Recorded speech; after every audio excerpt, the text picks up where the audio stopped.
کچھ غلطیاں ہم کرنا نہیں چاہتے پر ہم سے ہو جاتی ہیں، کچھ دل ہم توڑنا نہیں چاہتے پر وہ ٹوٹ جاتے ہیں، ہماری مجبوری ہوتی ہے ٹوٹ جاتے ہیں۔ رات کو اس کی بارگاہ میں ہاتھ باندھ کے کشکول طلب دراز کر کے خوب استغفار پڑھنا چاہیے کہ مالک بندے ہیں نا، کیا کریں، نفس کا ساتھ ہے، دنیا کا ساتھ ہے، خواہشات نفسانیہ، مالک معاف کر دے، درد سے توبہ، رسم نہ ہو، کہانی نہ ہو، لفظ نہ ہو، جملے نہ ہو، اور جناب ایسے لوگوں کے بیچ بڑے ہاتھ باندھ کے اور بڑا کوئی ضرورت نہیں، آپ اکیلے اپنی چارپائی پہ بستر کے اندر منہ دے کے بھی درد سے کہیں گے نا معاف کر دے تو وہ تو مہربانی بڑا ہے۔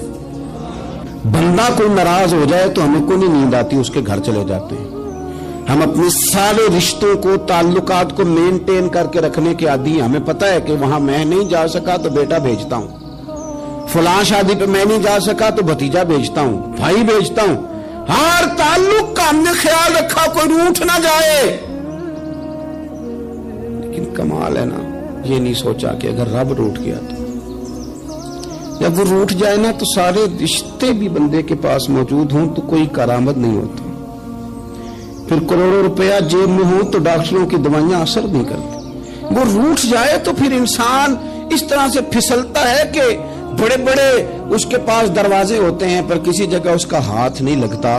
خدا را خیال کریں، دنیا روٹتی ہے تو روٹھ جائے، رب رسول ناراض نہ ہونے پائیں، اس کا خیال کریں۔ حضور فرماتے ہیں وہ مسکراتا ہے، اسے خوشی ہوتی ہے جب کوئی اس کا بندہ اس کی طرف رجوع کرتا ہے۔ آپ دیکھیں نا، سارے ڈاکٹروں نے کہہ دیا کہ اس کے تو گردے، معدہ، جگر، ہر چیز ختم ہے، گھر لے جاؤ، خدمت کرو، ہر طرف پریشانی ہے۔ وہ بندہ بھی سمجھ گیا ہے کہ آخری وقت آ گیا، کل جاؤں پرسوں جاؤں، تیاری ہو گئی، سب لوگ آ گئے، باہر والے بھی آ گئے، یہ ماحول ایک عجیب رنگ اختیار کر گیا۔ اچانک ایک ڈاکٹر نے آ کے کہا نہیں نہیں غلطی لگ گئی تھی۔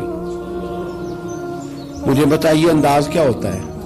بغیر دوائی کے بندہ اٹھ کے کھڑا نہیں ہو جاتا، او میں تو بچ گیا ہوں۔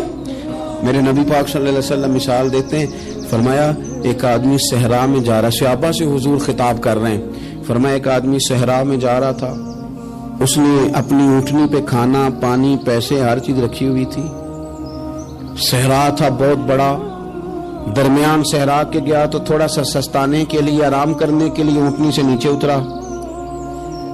اب اس نے اونٹنی کی لگام، اونٹنی کی نکیل اپنے سرہانے کے نیچے رکھی، ہاتھ کے ساتھ پکڑی اور سو گیا۔ تھوڑی ہی دیر کے بعد جب اس کی آنکھ کھلی تو دیکھا اونٹنی غائب ہے۔ صحرا میں وہ پیدل نہ آگے جا سکتا ہے، نہ پیچھے جا سکتا ہے، نہ دائیں نہ بائیں، کھانے کو روٹی نہیں، پینے کو پانی کا قطرہ نہیں، تھوڑا ادھر بھاگا ادھر بھاگا، تھک گیا۔ کریم محبوب فرماتے ہیں وہ پوری طرح نڈھال ہو گیا اور مایوس ہو گیا، معاذ اللہ، مایوس ہو کے دوبارہ اسی جگہ آ کے لیٹ گیا جہاں پہلے لیٹا تھا، انتظار کرنے لگا کہ اب موت ہی آئے گی، آخری وقت ہے، اب نہ میں پیدل یہ صحرا کراس کر سکتا ہوں، نہ پیچھے جا سکتا ہوں، نہ کھانا ہے نہ پانی ہے، سوائے موت کے کوئی سہارا نہیں۔ حضور فرماتے ہیں وہ رستے میں دوبارہ لیٹ گیا، اچانک اس نے رخ بدلا تو اونٹنی سامنے کھڑی تھی۔ حضور نے صحابہ سے پوچھا بتاؤ نا اسے بھلا کتنی کو خوشی ہوگی؟ یا رسول اللہ جسے نئی زندگی مل گئی ہے۔ نبی پاک صلی اللہ علیہ وسلم فرمانے لگے اس کی اونٹنی مل گئی، بتاؤ بھلا اسے کتنی خوشی ہوگی؟ یا رسول اللہ وہ تو دوبارہ دنیا میں آ گیا۔ حضور فرمانے لگے اسے کچھ بھی خوشی نہیں ہوئی۔ جب کوئی رب کا گناہگار بندہ آ کے توبہ کرتا ہے، رب کو اس سے کئی گنا زیادہ خوشی ہوتی ہے۔ میرا بندہ آ گیا ہے، میرا بندہ آ گیا ہے، میرے گھر آ گیا، اس نے آنسو بہائے ہیں، اس نے کہا اللہ میں تیرا ہی ہوں، تیرا ہی رزق کھاتا ہوں، تیری ہی زمین پہ رہتا ہوں، تیرے نام سے میری سانسیں چلتی ہیں۔ وہ آ گیا۔ فرمایا اس اونٹنی والے سے زیادہ رب کو خوشی ہوتی ہے جب گناہگار آ کے توبہ کرتے۔ گناہگاروں کے آنسو اس کی بارگاہ میں بڑے مقبول ہیں، لیکن ہم رسم ادا کرتے ہیں، توبہ نہیں کرتے۔ ہم اپنے آپ کے ساتھ دھوکہ کرتے ہیں، جھوٹ بولتے ہیں۔ ہم نہ گناہگاروں پر بھی فتویٰ دینے میں جلدی کرتے ہیں اور نیکی پر بشارت دینے میں بھی جلدی کرتے ہیں، حالانکہ یہ ہماری ذمہ داری نہیں۔ پتہ نہیں اللہ تعالیٰ کس کو کب توفیق توبہ دے کے اپنے قریب کر لے، لیکن بڑی جلدی ہے۔